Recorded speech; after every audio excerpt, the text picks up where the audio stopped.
You have no clue who this man is. The only words that come to your mind when attempting to describe him are manly, badass, and heroic. You're pretty sure that he isn't related to you, but I guess that's the thing about churches. Any random person can come and go as they please. Useless. Huh? Tried to do a manly impression there, how was that? Alright, hello, and welcome to Exorcise Me, where we play as Clarence, who is preparing for their exorcism in front of a particularly hateful congregation. Now, I just want to add a disclaimer here that this game is pretty heavy on some themes, the clear one being religion, but also there's some other themes that may be upsetting for some people, so I've added these other things, which are more spoilery, to the very bottom of the description, so please check there if you want to be safe, but yeah, again, they are spoilery, so be warned. But with that out of the way, I do hope you enjoy. New game. This game contains attractive men, women, a big church, and a forbidden romance in a janitor's closet. This game also contains light body horror, a terrible priest, terrible surgeons, and gaslighting. Would you like to view the spoiler content warnings? I'm gonna say no, but just be advised. Reader discretion is advised, yes. Now, dear reader, let us begin our descent. Our descent. Who are you? No, really, who are we as people? I really do hate to get this philosophical, but it must be done. For without this knowledge, the story to come won't make much sense. Are we the labels forced onto us from birth? Are we our beliefs, hopes, experiences? It really is impossible to condense our entire being into one arbitrary idea. Hence why the self is an amalgamation of all those things. It is a common belief that the self resides within a person's soul. But that's quite the laughable belief. Where even would the soul be? Our hearts? No, the self resides not in the soul or the heart, but rather in the pinkish-grey, wrinkly mass of tissue known as the brain. Yes, I know, it is an answer that doesn't fulfill the fantastical desires we hold. But it's true. For when something is deemed wrong with yourself, it isn't the heart that's tampered with, but rather the brain falls victim to that tampering. Damn. Clarence, what's with the long face? You know why. Oh, can it now? This really isn't the way I'd like to spend my Sunday morning. Well, this isn't how I want to spend mine either. You should have thought about that before going off like you did. You bite your tongue. No amount of complaining will change your mind. Besides, it's not like you could just run out. It's not like you could just run out through that massive doorway you entered from. Although, that wouldn't exactly remedy the problem that you have, if you could even call it that. Look, Clarence, this isn't just going to help you. It's going to help all of us. It would be quite selfish of you not to go through with it. That selfishness doesn't matter now though. It'll be gone once this demon is ripped out of you. Guess I'd better get on with it. Wouldn't want to be selfish. Selfish, quotation marks. Although, maybe I wouldn't be so apprehensive about this if they just told me what the heck exorcising a demon entails. You should probably chat with some of the guests here. Perhaps they could tell you a bit about what's going to happen. You're practically an adult by now. There's no reason why they'd have to hide something so benevolent from you. Yeah, I'm concerned we're not actually possessed, so to speak. Now, what is this feeble attempt at escaping? Oh, do you really think that you can get out of this? I guess not. Onwards. Oh, was that a cat? I like that. You have no clue who this man is. The only words that come to your mind when attempting to describe him are manly, badass, and heroic. You're pretty sure that he isn't related to you. But I guess that's the thing about churches. Any random person can come and go as they please. Useless. Huh? Tried to do a manly impression there, how was that? You're pretty sure this woman is an aunt. Though that doesn't really narrow down the list of who this is. You've too many aunts to keep count. Oh, Clarence, look at how you've grown. Hello? Aunt? The memory of her name evades you. She has the courtesy to remember your name, and yet you couldn't return the favor. I'm Aunt Tia. You don't remember me. You were just a baby the last time I saw you. And I'll reiterate that you've grown so much, soon, you're going to be snatching up all the women at college. I will say though, you ought to do something about that hair. It's not very fitting for a strapping lad, now is it? Guess that I can't be too surprised that's what she thinks. So Aunt Tia, are you looking forward to the grand event? You eternally cringed upon hearing yourself describe the event in such a manner. You already know that yes, she is indeed excited for this event. But maybe she heard from your mother about what's going to happen. Why, of course I'm excited for this, Clarence. You haven't a clue how happy I am for you. This illness plaguing you will be gone, just like that. I beg your pardon. I'm suffering from an illness I don't know of. You hope to divinity that she says something along the lines of, well, you actually have this rare illness, and we're not actually here to do what you think. This virus is going to kill you, but don't worry, because with the power of medicine, we'll help you. And then it'll be like none of this ever happened. Hip hip hooray! But of course, the words that pop out of your mouth contradict this fantasy. Clarence, don't act like you don't know. The hair was already enough, Clarence. It's obvious to everyone. And what your mummy told me was the icing on the cake. So be the good lad you should have been, and get on with this. Okay. Why is Manly complacent though, with this? Alright, hello. Ah, it's one of your many uncles. He's the father of your little cousin, Samuel. He's like most husbands in Libretto City. He beats his wife, gets so drunk that he forgets his own name, sleeps with other people behind his wife's back. Tried to get his son and wife lobotomized, and to top it all off, he goes to church each Sunday without fail. Therefore he's a great person. Not without dragging his wife and atheist son. He's pretty happy that you're finally doing what's right for the family. I want to talk to the cat. Seems like one of your relatives brought a cat with a dapper top hat. Its tail is moving like a pendulum of a clock. It is too. Someone brought their frickin' bird.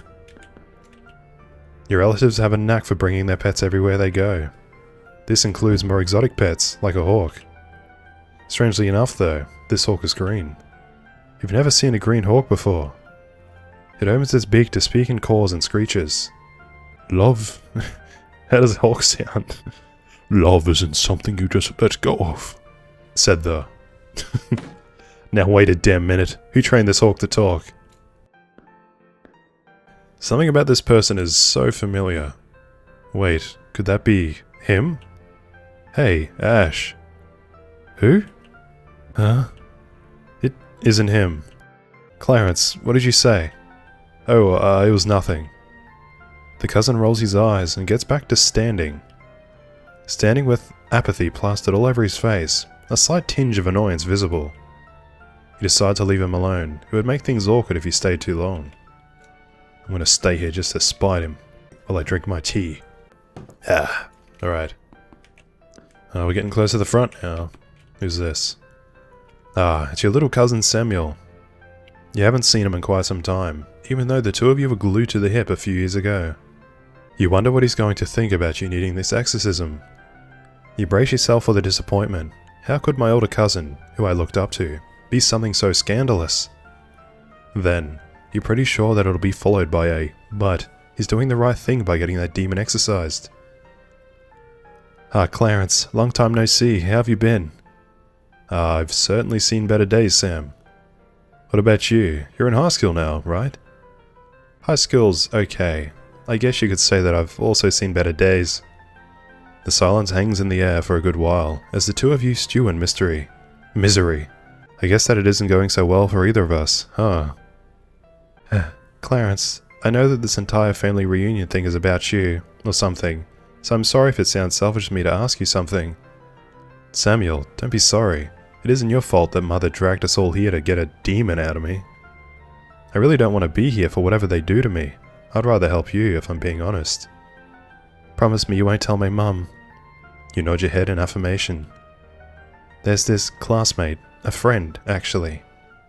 Because of how many classes we have in common, we begin to speak to each other, and we've been speaking more now. And at first, I felt like it was all normal, you know, just two people hanging out with each other, nothing more. There's a but to this story, isn't there? Do you know what it's like to look at someone and feel this pounding in your chest? Like your heart's gonna run into their arms if you don't stop looking at them. But then you can't stop, because that person is your future. They're who you see spending a good chunk of your life with. And then you just want to know them as something so much more than a friend.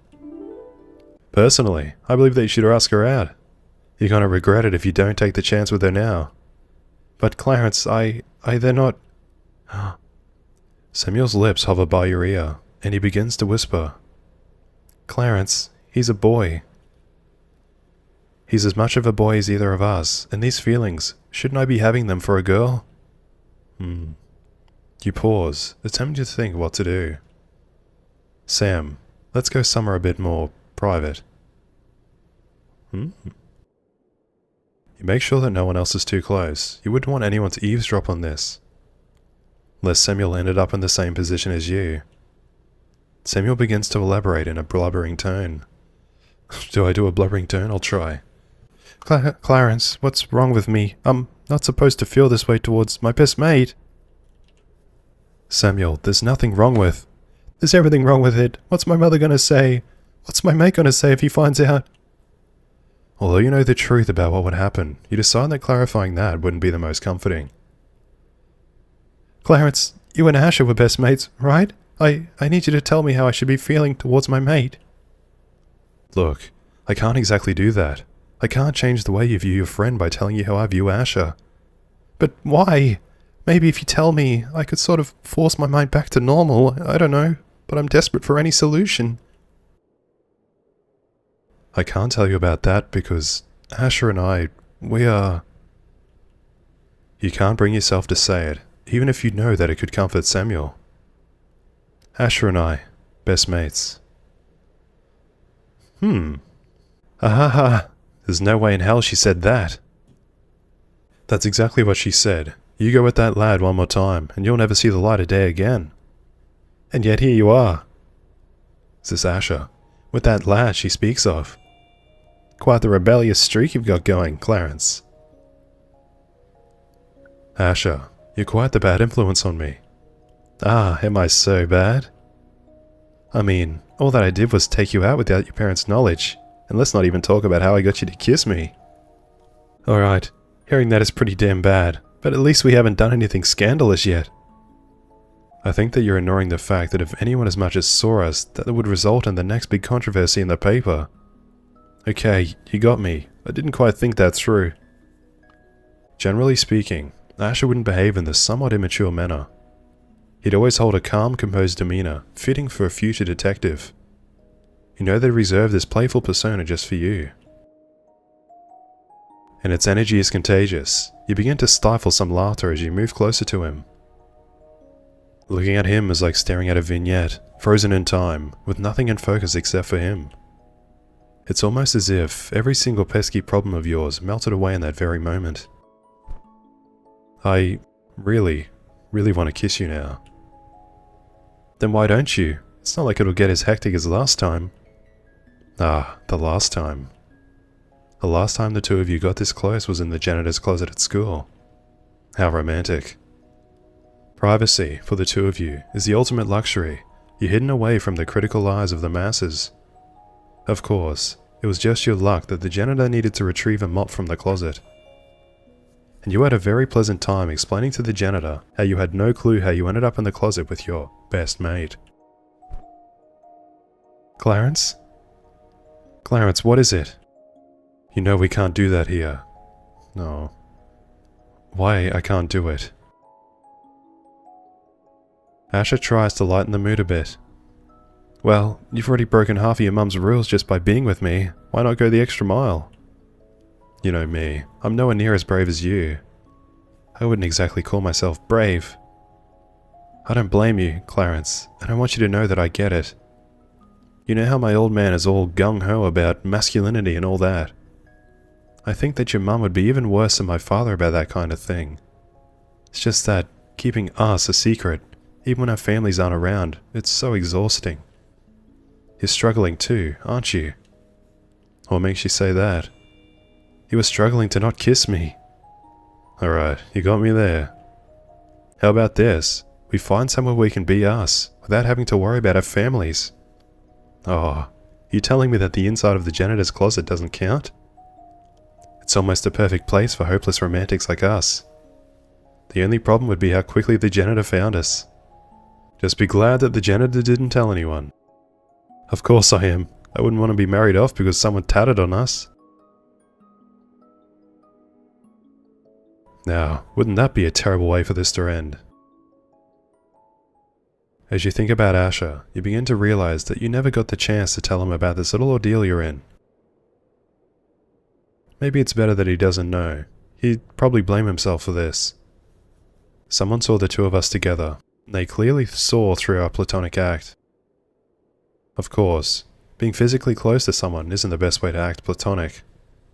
Even if it is a little hard to understand, while holding hands is always viewed as romantic.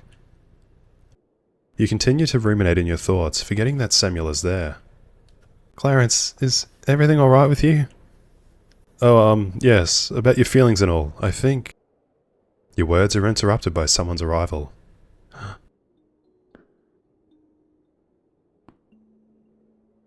The face holds a level of smugness that pisses you the hell off. Clarence? I think that I'm just gonna go now. Can I come? And with that said, Samuel disappears through the massive church doors. Poor thing already has to deal with his mother fighting against his drunk father. Wouldn't want him to listen to your interactions with this bitch. Well now, what are you doing here? The words slide right off her tongue, almost like she genuinely hasn't the faintest clue as to why you're here. Hello, Adelia. Adelia? You don't have anything else to say to me. You spoke so much with that cousin. What? You have more in common with him than me. It's of no concern to you. You haven't the faintest clue as to why the hell Adelia Hollows is here. To your knowledge, you aren't related to her in any way. It isn't like that matters, though. Family or not, she's always been rather insufferable. Clearly she's here to throw salt into your wounds. How's Asher doing? Like you'd actually care. You're so interested in Asher, why are you asking me? The two of you are so damn close. I figured that you'd know every little thing about him. For someone so head over heels for him, you don't seem to want to speak to him. Do I really have a choice? You practically hoard whatever time he isn't spending on work. It isn't like I want to be a nuisance to my beloved. That would make for a terrible impression. You feel the bile clawing its way up the back of your throat. Adelia Hollows wishes for the whole damn world to know that she is betrothed to Asher Cypress. The idea makes you cringe. She'd become Adelia Cypress. If you wanted to speak to her, she'd probably insist you call her Mrs. Cypress. Mrs. Cypress this, Mrs. Cypress that. Goddamn Mrs. Cypress. At this point, it's like she's dangling Asher's love over you. You can't even say anything about it. Adelia would almost certainly humiliate you if you did. But what are you meant to do? Grin and bear it? Alright, you've been doing that your whole life. Surely you'll be able to do it this one time. What's the matter, Clarence? Cat got your tongue? Or could it be? Adelia, for once in her godforsaken life, hushes her voice. Maybe, just maybe she doesn't want to humiliate you? After all, it's a habit of hers to broadcast her words to all those in the vicinity. And now would be the perfect time to do that. A spacious church would disperse her message to all in the building. She leans in closely. Could it be that you're just jealous? Jealous? What do you mean jealous? Dread creeps up your spine. Does she know?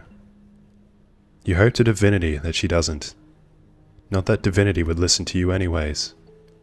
Divinity hates people like you so much, there isn't a reason as to why they would heed your pleas. By the way, Mother Charity wants to see you right now. And don't look at me like that, you know that all of this is your own doing. Adelia mutters something under her breath as she exchanges a final glare with you. Something tells you that you don't want to know what she said. In your mind, you quickly piece together why she's been much smugger than usual. What the hell is her deal?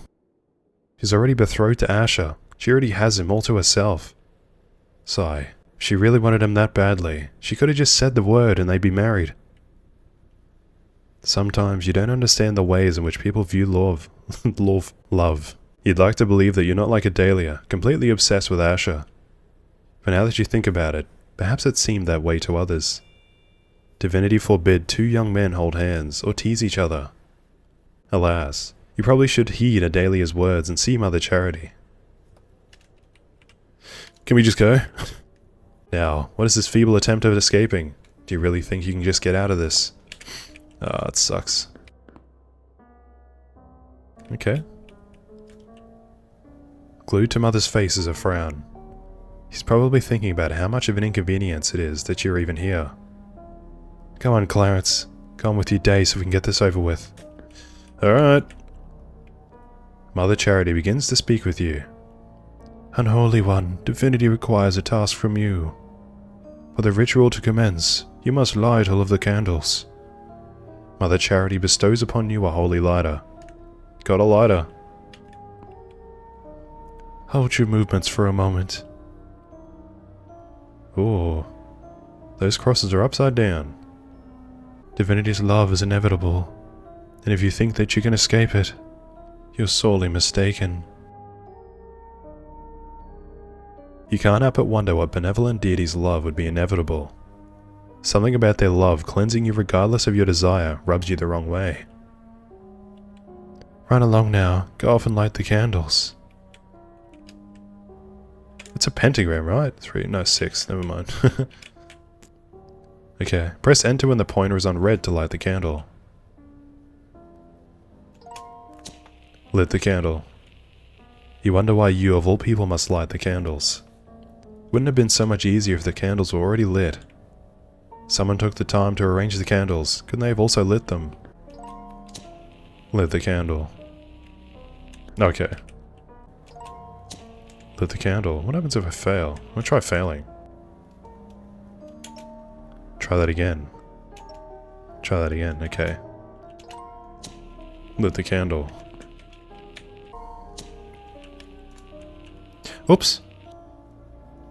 After all, now, Mother Charity can say that you were compliant with the ritual, seeing as how you helped set it up. Lit the candle. That's all the candles, isn't it? Go along now, Unholy One. Light the candles. Oh, do we have to light the ones out here too? Oh, these ones. It's getting darker with every candle we light, isn't it? Lit the candle. You think about how Mother Charity said that Divinity holds unconditional love for all humans. Of course, the unconditional part has always been up for debate. Lit the candle. Apparently, in order to be worthy of Divinity's love, you must follow all of the rules laid out in the little book.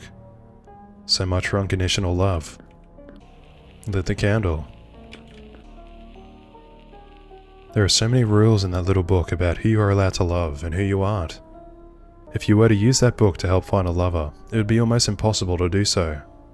The more you think about it, the more you think that little book just wants to make you love Divinity romantically. Mother Charity has never had a lover. She always finds something in people that's not up to code with what the book says. But she sure as hell loves Divinity. Everything is in Divinity's will, she'd always say.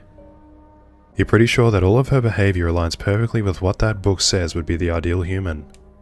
Which includes bending yourself and other people backwards for your deity you can't prove the existence of.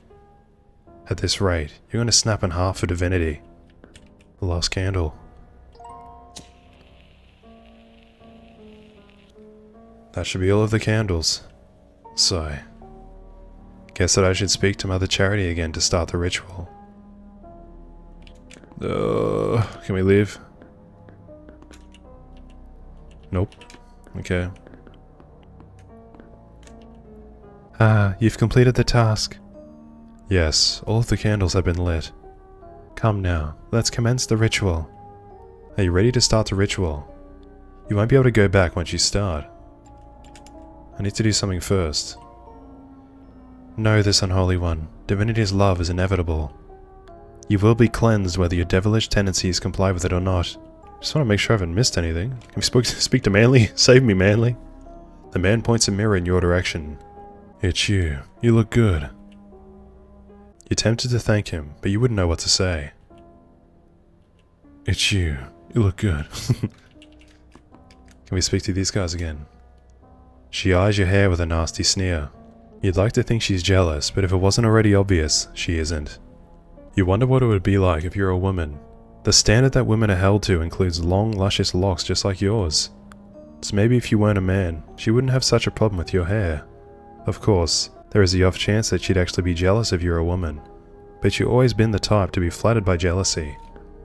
Can't speak to this person. Interesting. How about cat? Cat? Seems like one of your relatives brought a cat with a dapper top hat. How about you? You're pretty sure that he wants you to just rip your hair out already. Oh my god. You've completed the task. Yes, all of the candles have been lit. Come on now, let's commence the ritual. Let's get on with it. It seems like you're already taking on divinity's love. It isn't exactly like you have much of a say in the matter. For the ritual, drink this. Mother Charity hands you a vial of clear liquid. For some reason, the appearance reminds you of disgustingly bitter medicine. What is this? I should have known that you would resist. I just wish to know if this liquid is... You struggle to conjure up the words to both appease her and obtain an answer. It's divinity's will for you to drink that. They told me so. In order for the ritual to work, this vial must be consumed by you. But... It is in Mother Charity's will for you to shut the fuck up and drink. To put it nicely, the drink tastes like a teenager's horrible attempt at creating lean. The chemicals burn your taste buds. It was in divinity's will to shove questionable chemicals into your system. In spite of your revulsion, Mother Charity seems quite pleased. Come now, a cleansed spirit awaits you. You stand in the center of the 6 candles. After everything, you still haven't a clue as to what Mother Charity is going to do to you. You hope that she simply chants a few prayers and calls it a day. It is how she solves every other problem that falls upon people after all. Children of divinity. For a split second, you're taken back to the Sunday masses of your youth. Mother Charity always spoke with a thunderous voice like that. We are here for a momentous occasion, children. We are here to help enlighten this confused child. Your face begins to feel hot with mortification. It's already been drilled into your head that this isn't really you. This is just a you who doesn't know what the hell you're doing. There's absolutely no need to further humiliate you. Unless the humiliation is meant to exorcise the demon out of you. This young one has rebelled against divinity's will. Therefore, we can only come to one conclusion. A demon runs rampant in his soul. It holds his soul with the foul claws of evil. But fear not, children, for he has not been so consumed by evil that the damage is irreversible.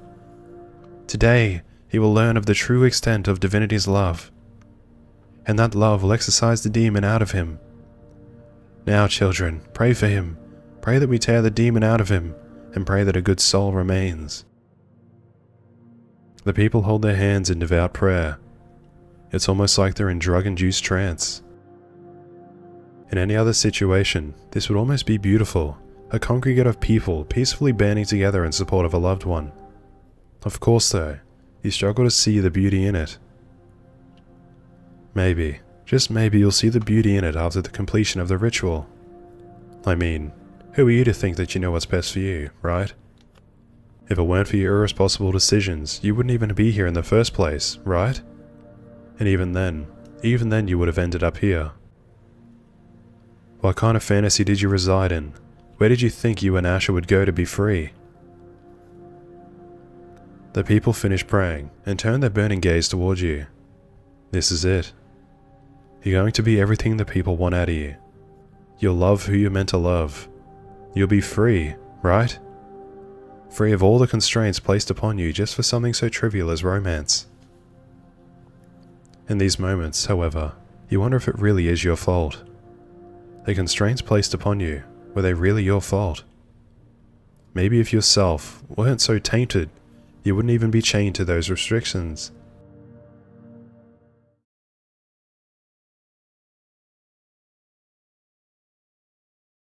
Your vision goes dark, the body is limp.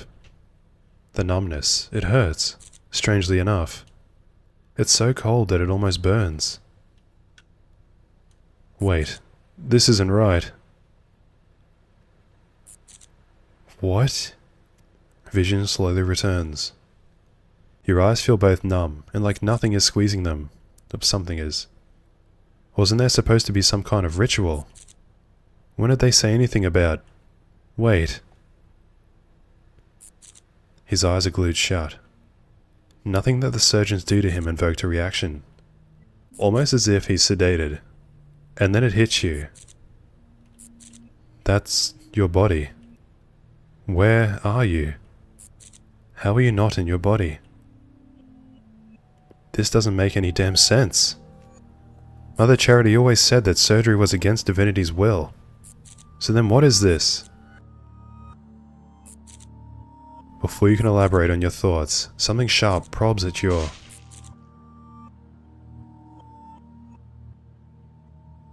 What would happen if that fleshy mass in the head were to be tampered with? What if scalpels tore it apart in such a way that it didn't render your body useless?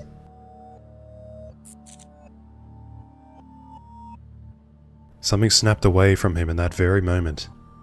Something very important. Once it's gone, it'll never return. And if some part of it remains, it'll never be the same.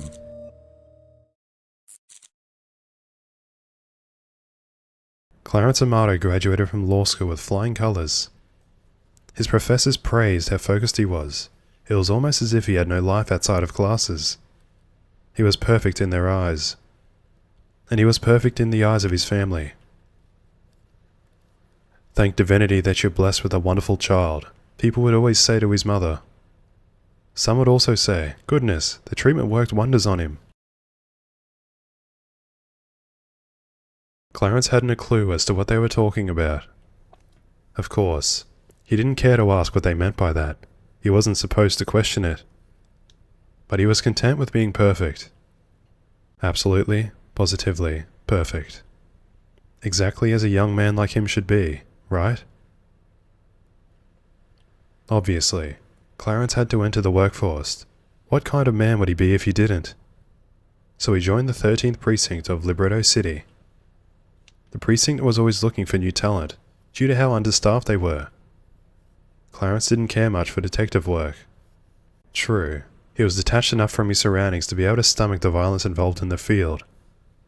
But that same detachment was exactly why Clarence didn't truly give a shit. He was just there for a paycheck.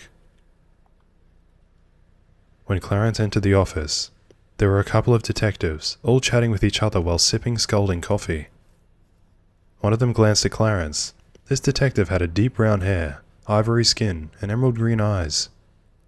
Clarence felt an odd sense of familiarity, even though he had never seen this person before. The detective took a quick glance at Clarence, and it seemed like that would be it. But he then looked at Clarence again, and this time with a surprised look. Clarence could have sworn that this young man was going to spit out his coffee with the look on his face. The young detective nearly spilt his coffee while getting up from his seat, as his co-workers looked at him with absolute bewilderment. Thankfully, he didn't make an absolute mess. Clarence, is that really you? I haven't seen you in so long. I thought there's something happened to you.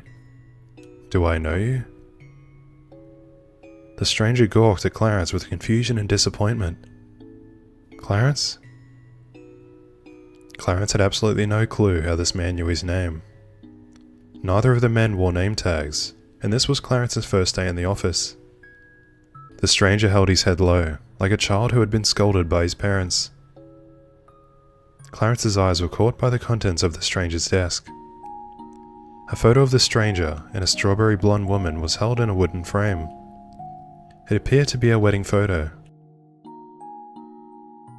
The stranger's face looked absolutely miserable in the photo. A slight frown was glued to his face. However, Clarence couldn't tell for certain if the marriage was arranged or not. The stranger looked so miserable that he must have been forced into the marriage. It was the very first time Clarence had ever seen a man unsatisfied with what might be an arranged marriage. But the woman's pose and countenance conveyed a completely different story. How could a man not be happy with a wife like that, Clarence thought. Clarence eventually found out that this stranger's name was Asher Cypress. He was, supposedly, the top detective in the precinct, having cracked the most high-profile cases in Libretto City. Clarence had heard the name before, in the morning papers. He expected Asher Cypress to be a cold, stoic figure.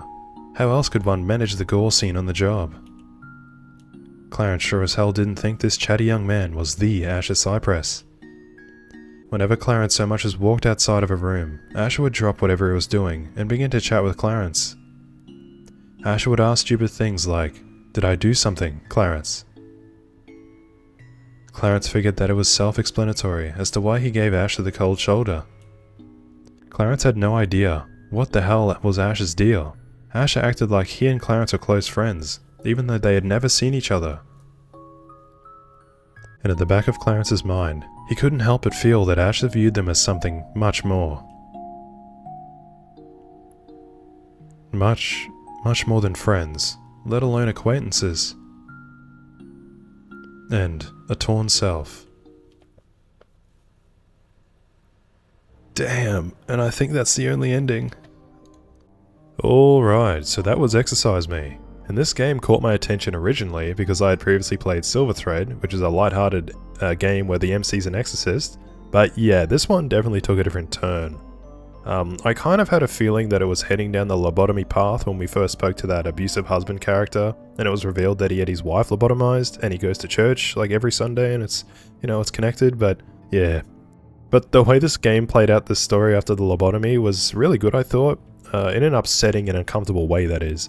It was really sad to see Clarence's life taken away, and then to watch them go on with their new life, not having any recollection of their old one, and then to end up working at the same place as Asher. Damn. Now, I don't know how lobotomies work, but I do hope that maybe there's a chance that Clarence can have some of their old life back now that they're with Asher frequently. Also because, yeah, Asher seems pretty persistent on trying to get Clarence to remember him, and he's confused, so maybe, like, something will happen there. Hopefully. It was also mentioned that Asher felt familiar to Clarence, so maybe there is something. But, yeah, that was a super depressing one. But I hope you enjoyed nonetheless. But that's all for now. Until next time, see ya.